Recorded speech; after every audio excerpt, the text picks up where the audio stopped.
A charity called in police to deal with a teacher who misgendered a pupil, Mermaids, which supports children who believe they were born in the wrong body, said the teacher had committed a hate crime because he did not address the child using his new gender. The youngster, who had switched from female to male, wanted staff and pupils at his school to accept his new identity. Under the Equality Act, schools have a duty to accommodate transgender pupils and make sure they do not suffer upset or bullying.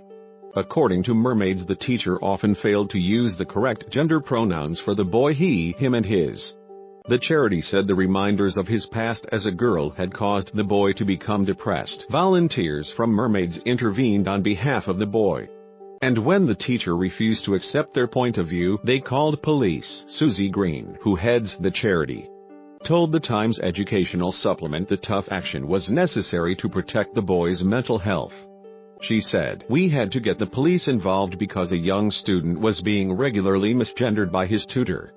The tutor dismissed it until he was informed that it counted as a hate crime. The matter has now been resolved by the police.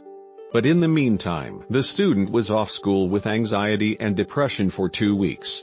This damage to their mental health was unnecessary and completely avoidable. This is why the law exists and why we must stick to it." The charity did not say how old the child was, or whether the police took any further action against the teacher or the school. Mrs. Green said schools had a legal duty to respect the wishes of children who want to identify with the opposite gender to that with which they were born.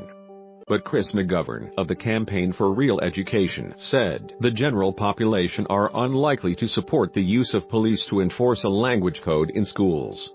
Mermaids are well-intentioned, but in this instance they are doing more damage than good. We all want tolerance, and pupils should be taught to treat each other how they should wish to be treated themselves.